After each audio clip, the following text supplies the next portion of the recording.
大家好，今日講下冠心病美容手術嘅第3集，係人性弱點、貪婪與恐懼。呢個大腦嘅自動認知偏見呢，就會指導人嗰個自動行為嘅。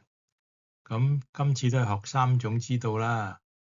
知己知彼知物件。今集就係知道人己同彼，即係醫生同患者嗰個諗嘢模式。呢個亦都係等於係改良嗰個生活習慣嘅醫學模式。嗱，咁大致上咧，心理學家咧都普遍知道咧，就係正常人咧，其實就大致上係病態嘅。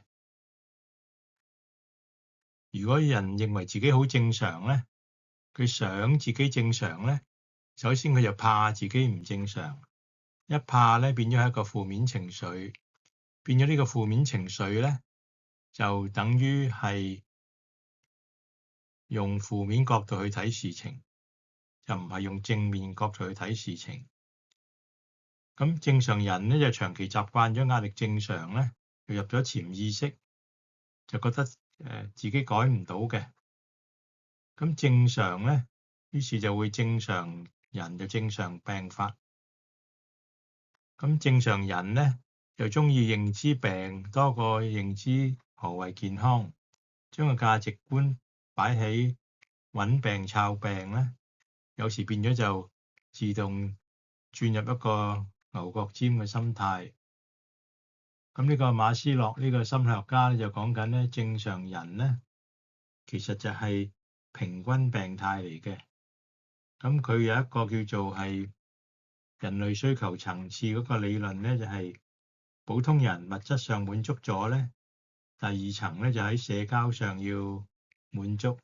咁社交上咧就通常係領導者跟隨者嗰個社會競爭啦。咁如果喺身體問題自己一唔識咧，就變咗落入一個叫跟隨者嗰個思維模式，就好易俾嗰個領導者或者係疾病管理者管理人咧，就用咗一個平均嘅諗法，即係話身體健康正常就滿足啦，就唔會諗住身體點樣健康更好。而正常人咧就係心理物質分開兩類嘢去諗咧，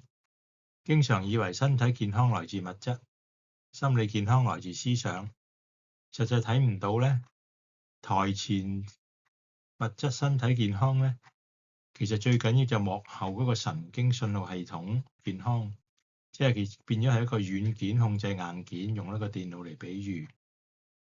嚇。咁普通人咧，通常對人講又講標準，其實對於自己咧，應該經常諗下點樣更加好。前嗰2集咧，我講咗係一個外國流行嘅程度啦，冠心病美容手術。第2集就係本地個流行程度。咁跟住3、4、5集咧都係講知己知彼同埋知道個物件醫學證據。因為正常人咧都有個習慣，多數人就唔想改個習慣嘅，於是咧永遠就等到壓力、負面情緒推動自己，變咗成世人都係一個負面情緒壓力推動人生嗰個方向嘅。咁而正常人咧，將問題就會分類，於是咧，譬如一個就叫做心理學，一個叫做神學，一個叫做免疫學，就分咗3個行業。咁如果係學下融合思維模式，其實心理神經免疫學咧係一個連貫3種分類知識嘅一個科學嚟嘅。咁所以就係對人咧，幫別人咧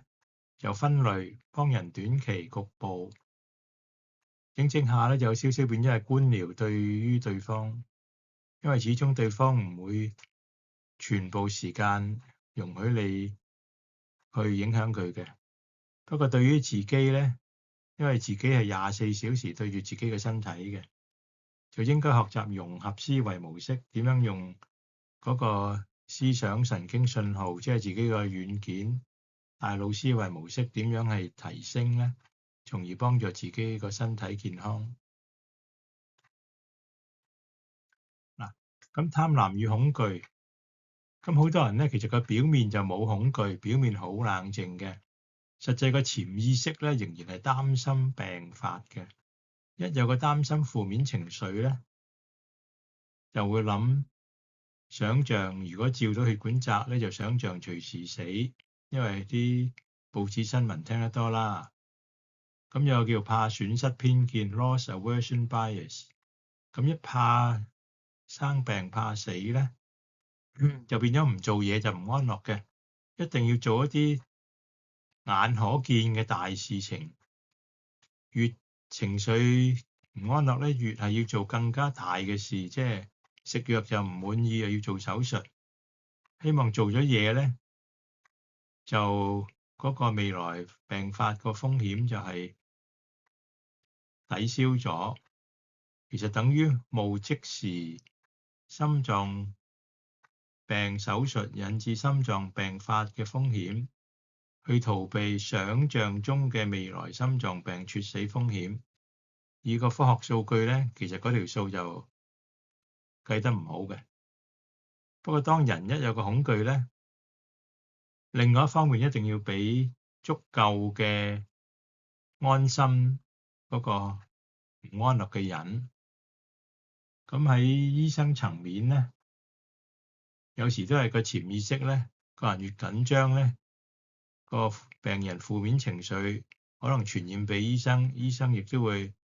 覺得唔做嘢唔安樂，因為醫生都入咗嗰個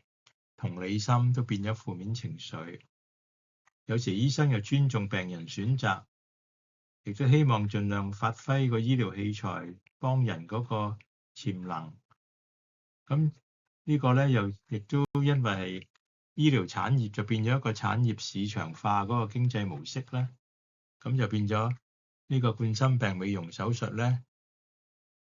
嗰個流行程度都唔少嘅。嗱，一個比喻咧，有時儀式同犧牲，古代人咧有時真係要喺個祭壇裏邊，一種就係被逼選擇，一種就自我犧牲，為咗大眾，為咗成個社群個未來好。咁呢個有少少係醫療人類學嗰個儀式，就似乎同手術嘅儀式都有啲相關嘅地方。Operating theatre 手術室咧，其實都係一個 theatre 嚟嘅，即係劇院啊。係有時係做一場大戲咧，越多器材咧，個病人越感覺越安心嘅。同埋病人可能有一個心態咧，就係有風險先有回報。咁醫生亦都尊重病人因為恐懼而為自己作出嘅手術決定，其實都間接貢獻咗個社會醫療產業經濟繁榮同埋個醫療科技進步。咁當時亦都係對於個社會係有一個公益喺度嘅。咁不過呢個公益咧就來自佢自己個心唔安樂咧，就要做一個安心嘅儀式。嗱，咁用一個比喻咧，李小龍嗰個女咧就作咗本書《Be Water》，咁其中有一句咧就係恐懼咧會迫使我們堅守傳統同埋權威，因為一驚咧一定揾一啲最熟悉嘅、最權威，令到自己安樂。咁如果人一心驚咧，就唔會積極去諗好，反為積極去諗壞嘅，咁就變咗有時唔做嘢唔安樂。咁最主要就係因為仍然係心理物質二元分類分開嚟諗，驚係一個情緒心情，驚就將嗰個情緒投射喺一個影像嗰度咧，又冇咗腦袋製肉呢個概念咧，又變咗習慣無力感咧，一定要信權威，就觀外尋找外來力量幫助自己。愛因斯坦講過咧，盲目崇拜權威係真理嘅敵人。咁其實權威呢樣嘢咧，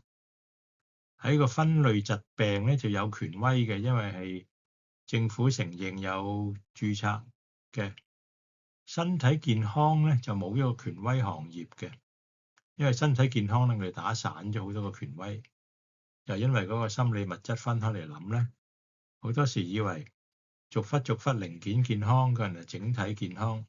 咁整下咧，變咗未驗過身咧，就自動懷疑自己唔健康。健康變咗係一個身體健康咧，係要證明俾別人睇嘅，而經常又冇咗個身體健康自信心。咁其實生命健康咧，其實有權威嘅。權威意思咧就係好情緒 ，God 就等於 good emotion，即係話想生命身體健康咧，就要經常有個 good emotion，經常好情緒。咁即是係要用一個觀內部嘅心態，諗嘢靈活變通，有事未有事都應該知道，人係個腦神經係長期分泌緊好多物質，控制緊身體，無論向好定向壞，都係我哋自己個腦袋一路控制緊嘅。講下社交語言同個人內心語言個分別。嗱，蘋果電腦教主喬布斯講過咧，每人個時間係有限嘅，所以就唔好浪費時間去過別人嘅生活，唔好俾教條束縛。教條就係人哋點諗嘢咁解。用喺個醫學比喻咧，就係一個病人當佢身體唔舒服，究竟佢應該諗健康呢個諗病咧？大部分人咧就自動諗病，諗分類病，邊種病攞藥食，呢個係正常嘅社交語言模式。因為咧喺個社交度咧，大部分人學咗咧就係如果身體唔舒服咧就睇醫生，醫生通常開藥，咁你叫社交語言，就變咗身體唔舒服諗病。咁如果病人學曉咗身體唔舒服，咦，我唔夠健康喎，身體點樣健康啲咧？如果個腦袋記得係神經信號可以製藥嘅咧，就即刻做慢深呼吸，細胞多咗氧氣，定咗個神，就培養嗰個一念天堂嗰種諗嘢模式。當然呢個過程之中咧，亦都最好揾醫生衡量下有冇真係一啲特別嘅大病。不過病人本身自己咧就應該諗健康，唔係諗病嘅，否則咧就會自動個病情會惡性循環。嗱，咁變咗病人嘅內心聲音應該係諗病定諗健康呢樣嘢好重要啦。一般社交語言就諗病。嗱，咁如果有呢個認知啦，咁病人點樣同醫生傾偈咧？就唔係叫病人唔信醫生喎，而係咧就係要學曉咧喺社交人際關係咧就要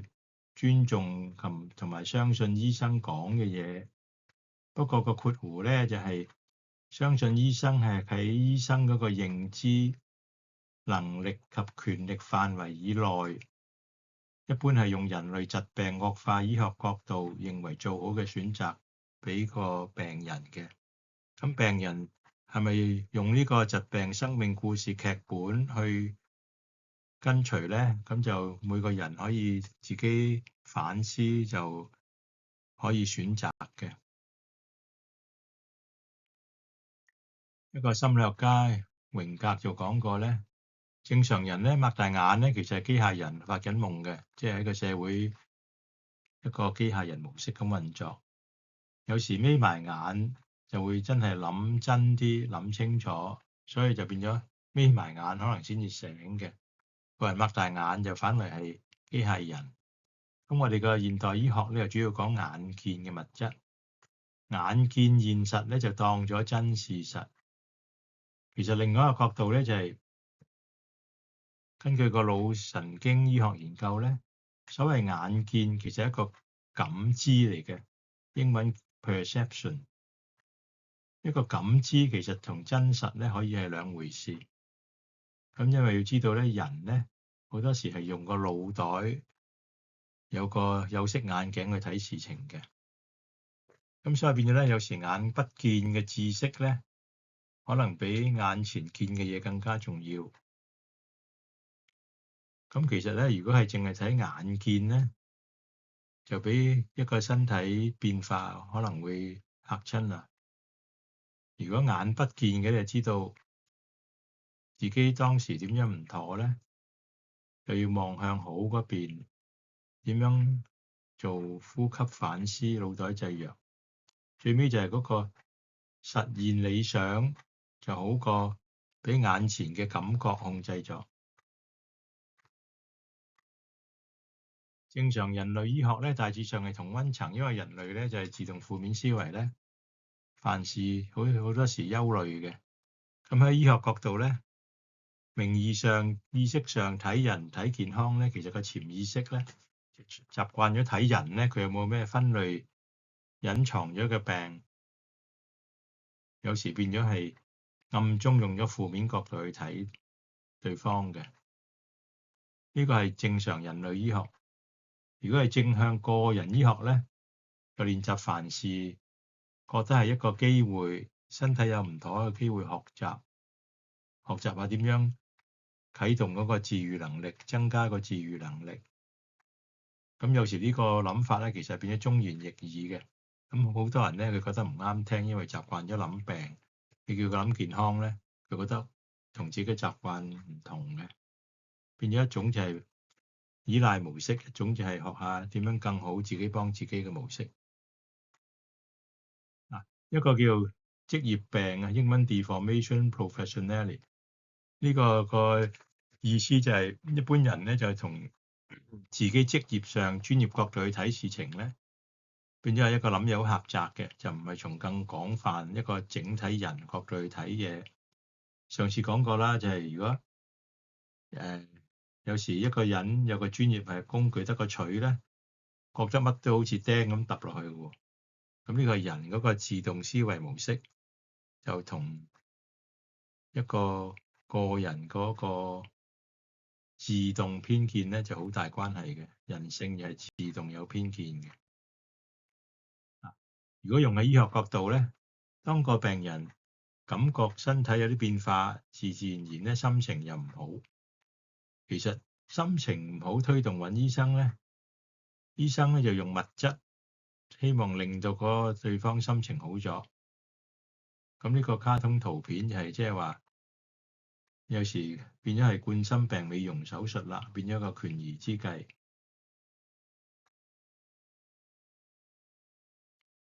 咁呢個大腦認知偏見咧，其實好多種嘅，好多時係自動負面想法，其實最主要係自動負面情緒。ANF 啊 ，automatic negative feeling and thoughts。喺網上，如果各位抄下咧，ANT automatic negative thoughts 就好常見嘅。我暫時咧就喺網上未揾到 ANF automatic negative feeling 呢個形容詞，因為呢個 automatic negative feeling 咧喺個社會就叫無意識壓力，可以話係習以為正常，又唔當係問題。一唔當係問題咧，就唔重視嘅，就唔會諗方法去處理嘅。咁所以喺網上抄 ANF 呢個詞語咧，我曾經試過幾次都係零嘅。咁問題嗰個就係全部人類社會嘅人性弱點啦。咁另外，因為呢個負面情緒引致恐懼啦，怕損失偏見啦，有時一怕字行頭咧，就怕做漏嘢啦，咁啊變咗好多怕嘅喎。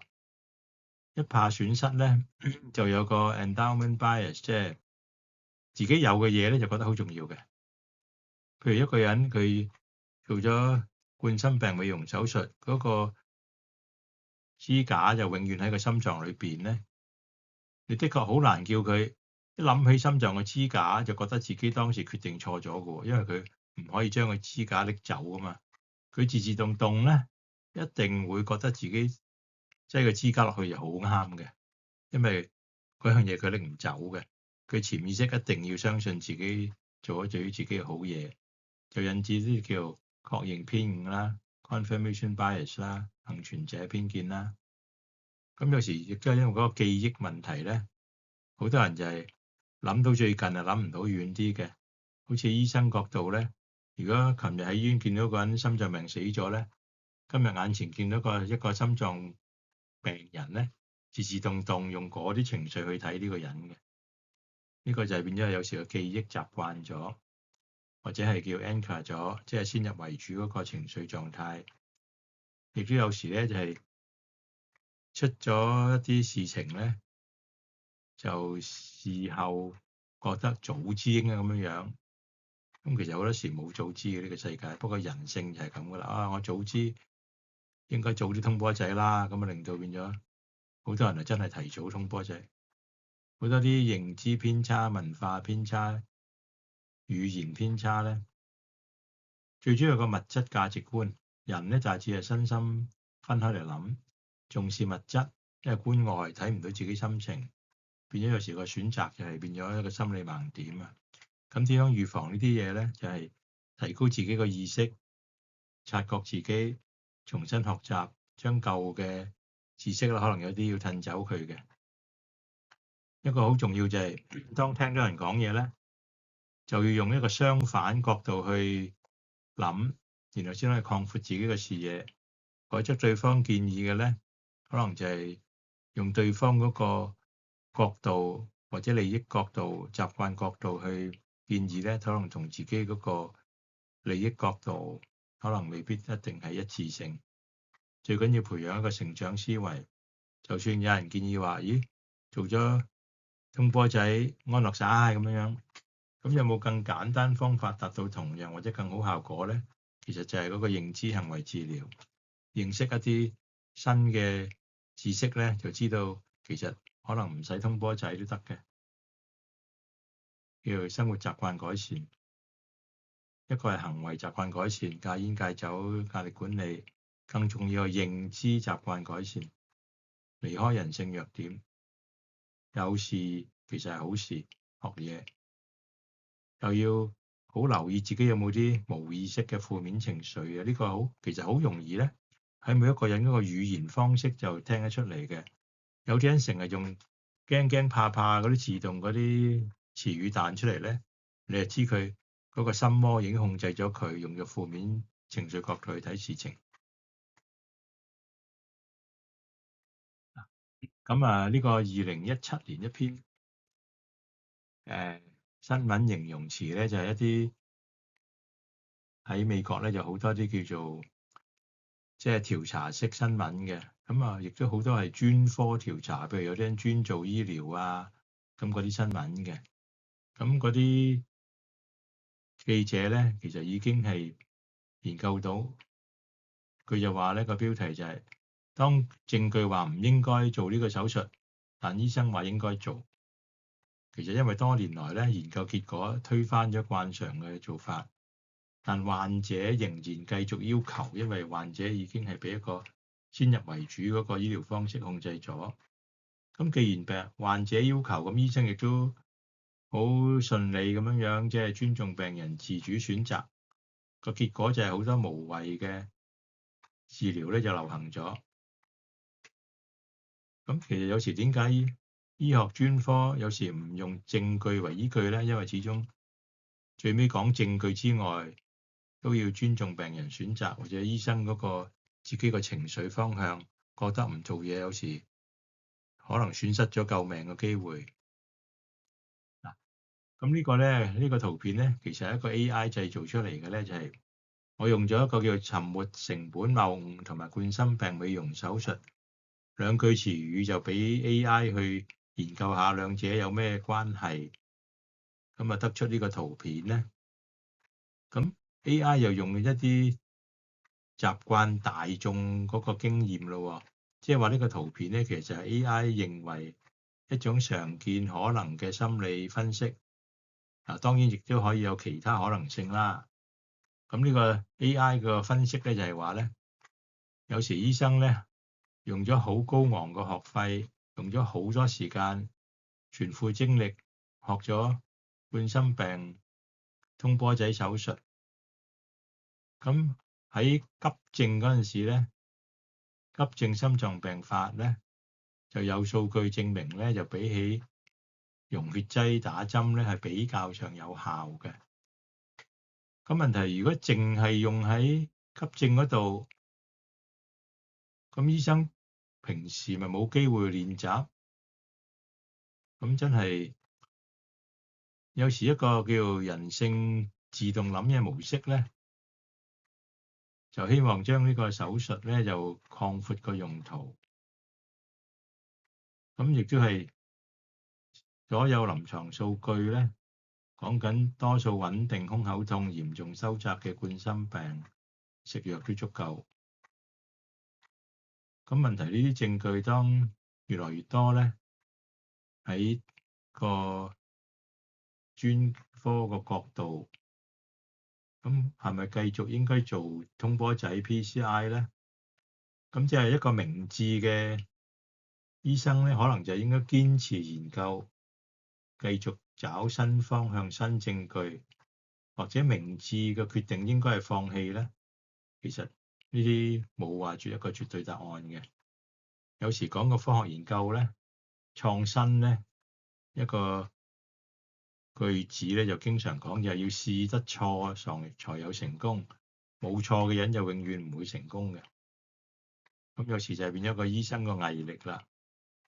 咁可能繼續去 research，再找咧，可能又有新證據。問題當呢啲繼續嗰個研究 research 咧，有時逐漸變咗，因為嗰個沉沒成本太多，有時變咗嗰個 confirmation bias 啊，嗰個係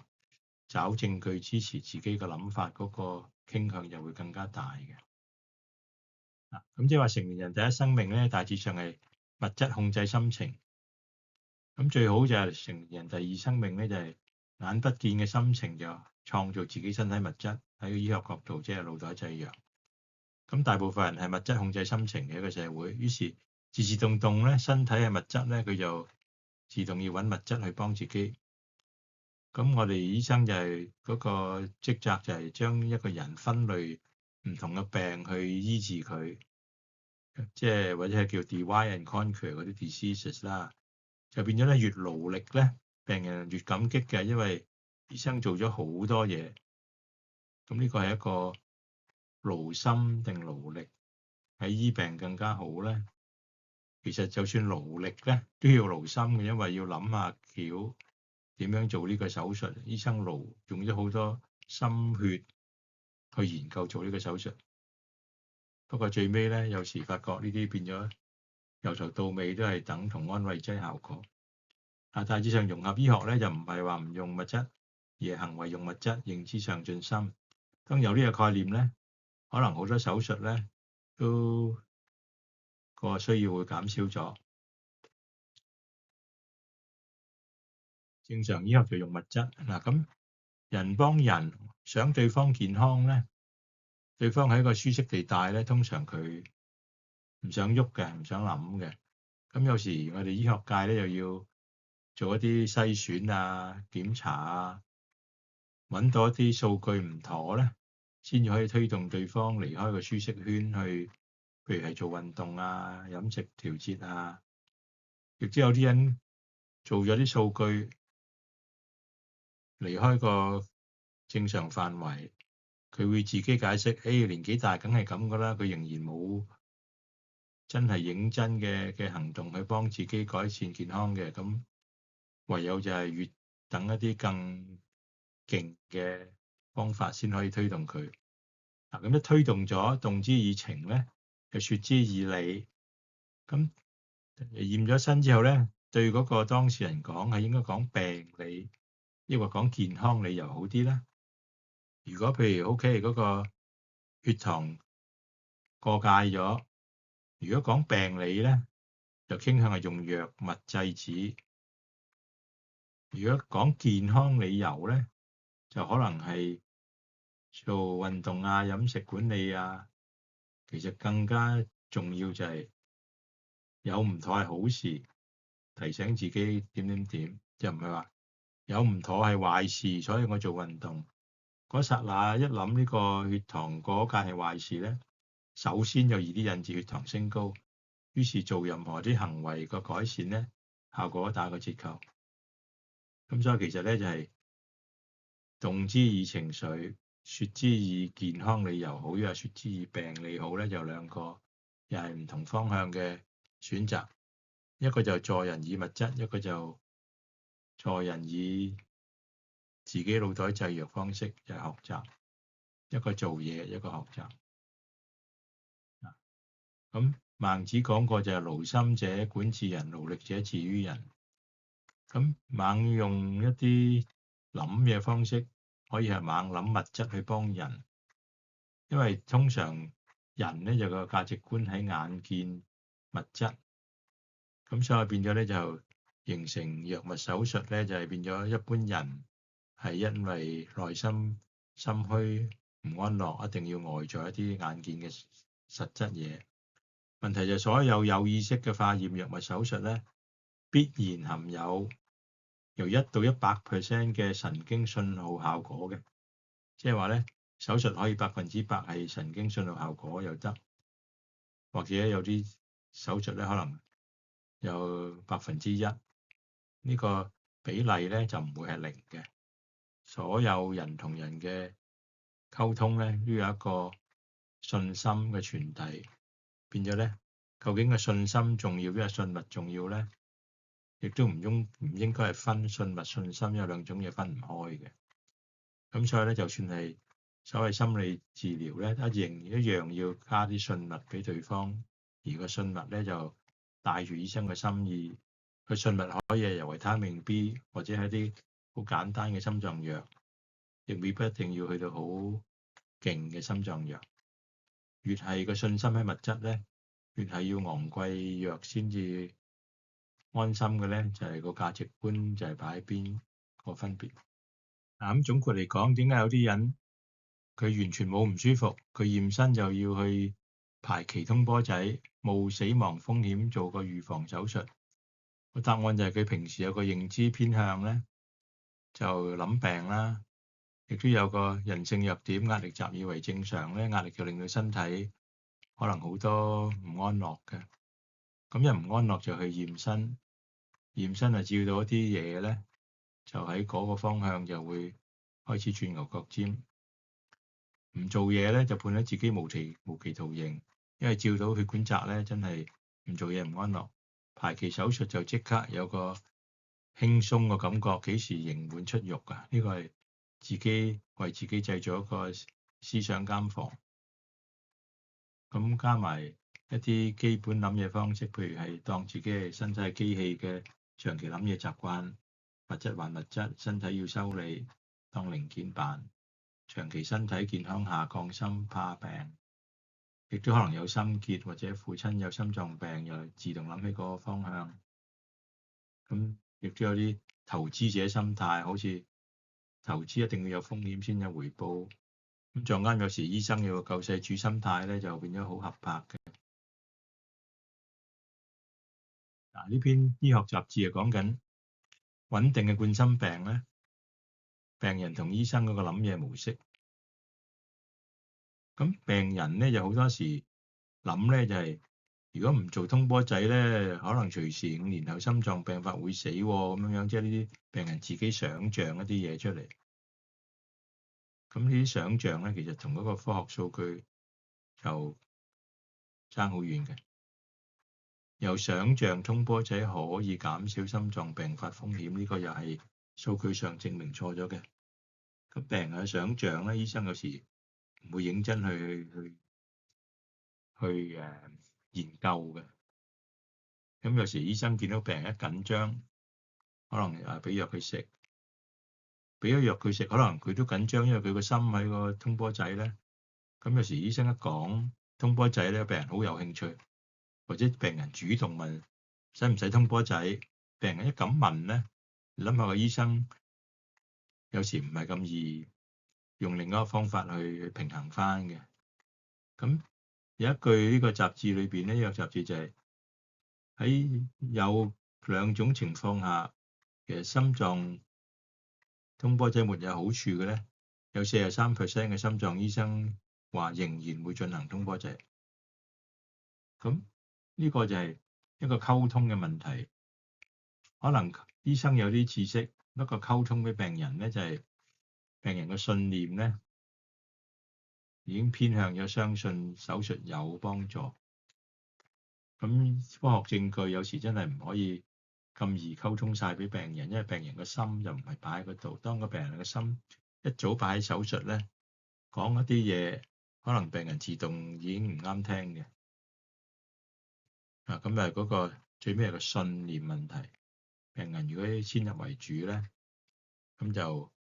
有時要更多時間先可以說服到呢啲一個人轉性。呢啲證據咧就係當病人每講一句嘢咧，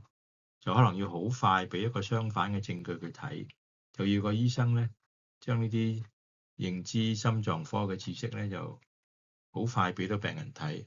因為如果病人唔可以即時用一啲科學證據說服佢咧，佢會繼續向嗰個方向諗嘅。咁呢個專業變形咧就係變咗就係有時係一個全科醫生同專科醫生有呢個分別。因為大致上醫生咧叫醫學院訓練咧，內容係主要講疾病急症嘅。咁於是醫生嘅訓練就係所有嘢都排除急症。咁變咗醫生就變咗長期心急嗰個不安個諗嘢模式咧。尤其是喺醫院嘅醫生咧，見得多嚴重嘅案例咧，就用嗰種思想情緒可能易啲傳染俾病人。個醫生就心情上殘留咗啲肉緊張嗰啲病例咧，就影響咗個判斷嘅。而全科醫生嚟講咧，嗰個壞記憶就比較少，咁所以嗰個情緒負面咧就一般冇專科醫生咁嚴重嘅。咁最尾嘅結論就係，如果專業變形咧，就係有時專科醫生同全科醫生都可能會有，不過越係專科嗰個專業變形咧，就可能會影響比較全科醫生更加大。用一個佛偈嘅比喻啦，咁一個就係有嘢要成日掃塵啊，呢個叫做神秀。一個古代僧人嗰個比喻咧，就係有時個心成日積咗塵咧，要掃走佢嘅，因為世俗蒙塵啦，呢個比喻啦。咁用呢種思維模式咧，就係當人一件物件又要掃塵啊，身體生鏽要修理。其實另外一種佛偈諗嘢就係根本冇嘢嘅咧，就唔好執着嚟諗。根本個血管窄咗，根本就係一個整體嘅問題，就唔好將一個局部嘅嘢變咗自己嘅心魔。一變咗自己心魔咧，就好大問題。好多時咧，同一個病情咧，病人覺得嚴重，睇咗 A 醫生，咁 A 醫生有個意見，咁佢覺得想攞多個醫生意見就睇 B 醫生。問題咧，好多時咧，呢個都係用物質醫學角度嘅醫生去睇事情嘅，即係話如果係心口唔舒服，直接睇咗一個心臟科，再揾另一個心臟科嘅意見咧，兩個仍然可能有一個叫做專業偏見嘅思維模式。有時可能咧，又要睇返一個比較宏觀啲嘅全科醫生，就可能訓練係用一個宏觀啲嘅角度去睇事情，就冇咁易係叫做當局者迷一個諗嘢方式。咁其實咧，喺全科醫生角度咧，有時首先要察覺自己心情。如果自己心情係唔安樂嘅咧，一定就向外要揾多啲，做多啲嘢先安樂嘅。呢個係正常人性。咁所以就其實有時係唔係話緊急喺急症室喺個醫務所聽意見嘅咧，其實個重點就係要首先處理心情，再處理事情。其實個病人即刻處理心情咧，做咗呼吸放鬆咧，等於身體細胞嗰個病變過程已經即時開始扭轉嘅。即係話，如果係社交方面嘅事情，就先處理心情，再處理事情。自己身體層面咧，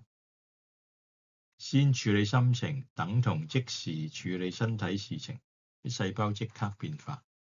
不過大部分人咧就冇呢個腦神經製藥個概念咧，仍然一個負面思維，所以應該就學習身體有唔妥咧係好事，學習提升腦袋製藥就唔會咁易，一定要依賴外在嘅醫療儀式去令到自己安心，唔一定要做大事，即係一個係 to do 觀外一定要做嘢，一個觀內部反思 to become something， 即係成為一個點樣咧？成為一個健康嘅人，成為一個會深思熟慮嘅人，就開始學習一啲證據、客觀證據。有時睇醫生變咗，有時醫生都可以有一個主觀嘅意見，基於一啲數據而有一個主觀嘅意見，就係因為醫生嗰個認知範圍有時係框架咗某個方向諗嘢。嗱，呢個之前講過嘅咧，就係有時2012年一個醫學雜誌咧，好多時個醫療質素低迷啊，呢個係喺美國一啲研究咗好多個現象。咁就係醫生病人咧，好多時做出不明智嘅決定，就要教下啲醫生點樣去做更明智嘅決定。所以有時醫生本身都係不明智嘅人嚟嘅，就因為嗰個簡單醫學模式，有時係用一啲簡單嘢，醫生易解釋，病人易信服，就形成呢啲冠心病、美容嗰啲手術流行。咁就係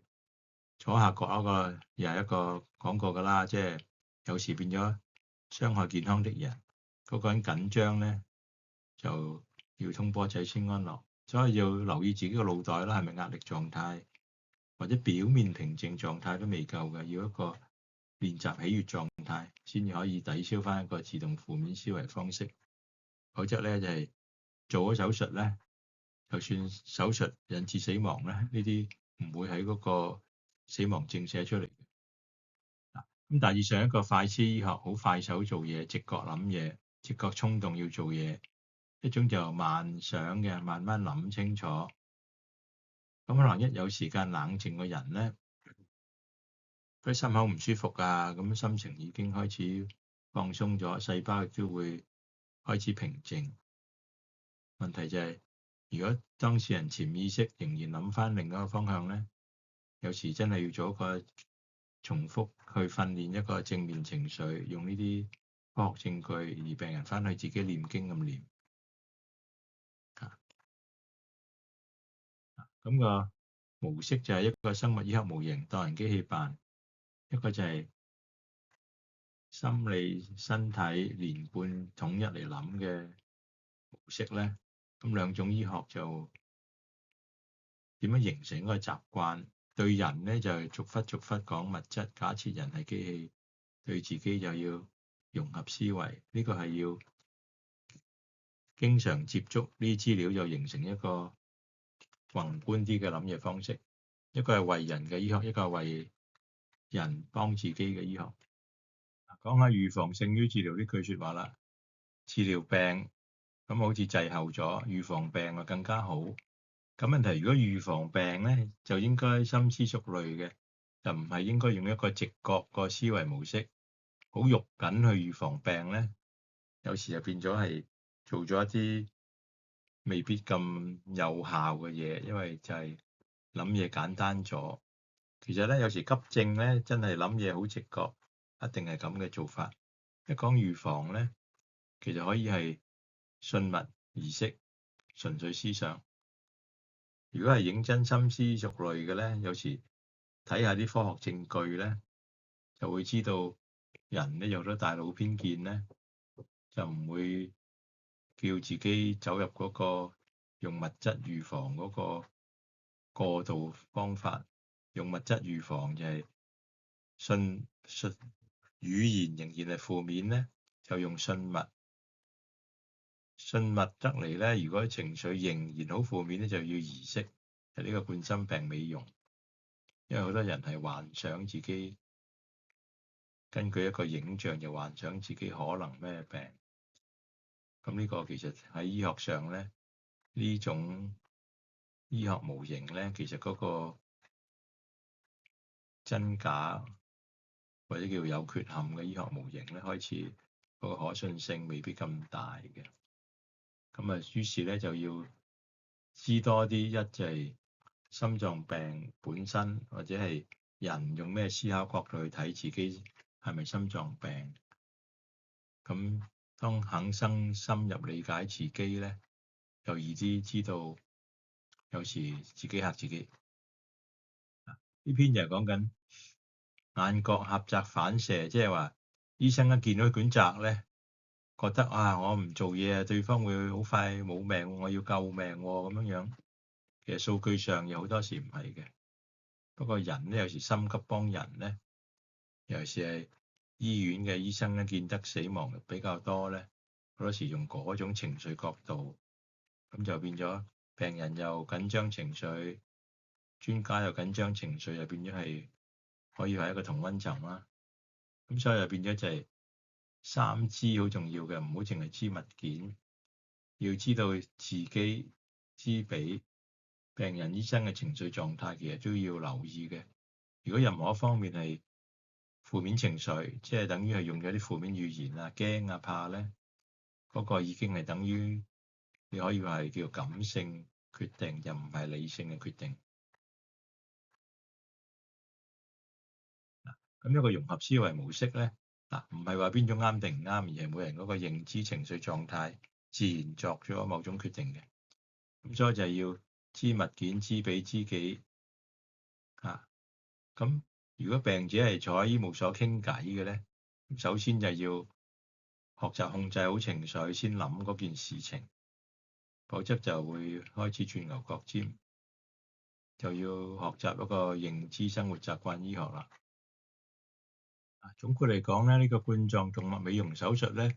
就係人咧就自動負面情緒思維嘅一個好好嘅例子嚟嘅。一肉緊救命咧，肉緊怕死咧，咁就會傾向做過龍嘅嘢，少少嘢都可能要照過先安樂。咁照咗有啲嘢唔靚咧，又自動又驚，一驚又係要做個大儀式。咁呢個好多時係將一啲正常嘅變異啊，有時年紀有翻咁上下咧，血管一定有啲變化，即係話咧唔照血管由自我一照咧，大部分上年紀嘅人都可以好輕易話佢有冠心病。咁一有個標籤咧，病人嗰個靈魂咧就會長期有個病嘅重擔喺個身體。咁呢篇醫學雜誌講緊病人滿意的代價 （Cost of Satisfaction）。佢個研究咧，大致上嚟講咧，病人滿意度較高嗰陣時咧，其實佢唔係入急症喎，冇急症咧，佢自動排期入醫院，選擇做一啲事情，包括呢個冠心病美容手術。於是誒，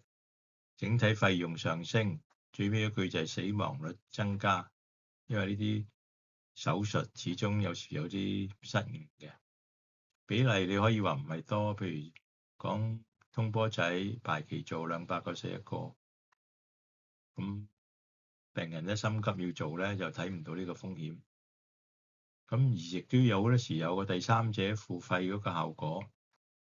一個私家手術好多錢，而家話保險交包咗好多，咁病人就開心咗，就忘記咗反思根本嘅手術應唔應該做。所以有時呢啲叫補貼嘅醫療咧，就變咗有時覺得好多人有着數嘅，有着數就覺得唔好嘥，有變咗呢個係一個少少制度嘅問題啦。不過令到個人咧就將嗰個聚焦就係情緒上開心咗，做好手術，因為要做好手術先可以覺得自己慳到錢嘅，唔做手術就攞唔到嗰個保險賠償。雖然有時保險賠償入唔到袋咧，佢都覺得有賺嘅，可以咁樣嘅情緒模式。嗱，咁一句嘢好得意嘅喎，好多 social media 咧，即係你話社交媒體，你免費用嗰個 Facebook 啊，咁你唔使錢啦，不過咧你嘅數據又俾人哋搜集咗，就賣俾啲廣告啊嗰啲商人咯喎。佢一句又話：If you don't have to pay for the product, you are the product。你唔使為產品付費咧，其實你本身就係產品。嗱，咁呢句嘢喺個醫學上點樣理解咧？就係免費醫療嘅背後代價，就易啲過度醫療。咁不過就社會經濟繁榮，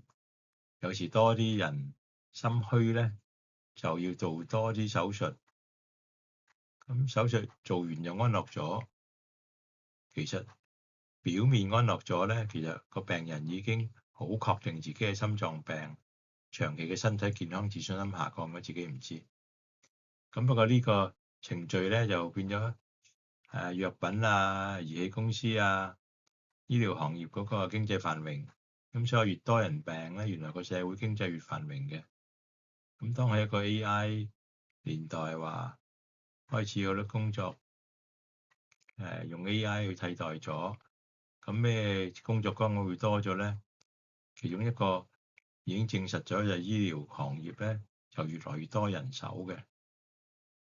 咁就係越多人手咧，有時係越係監察一般人有冇病咧，越睇越似喎。於是嗰個變咗一個叫做你可以話係良性循環。個循環咧就係越來越經濟繁榮，越來越多病人喺醫院，個生產力就會提高咗。咁你可以話咧就係免費最尾就變得最貴嘅，因為一免費咧，自己無端端入咗個坑，自己唔知，行翻出嚟都唔覺係坑，覺得係有着數。其實呢啲遲早要還嘅，因為咧自己嘅身體健康自信心越來越低嘅，咁累積咧就變咗好多長期病，越來越依賴一個外來嘅力量幫自己健康。呢個就係嗰個整體個社會，你可以話社會成本或者係社會繁榮係用唔同角度去睇嘅。咁今日講住咁多啦。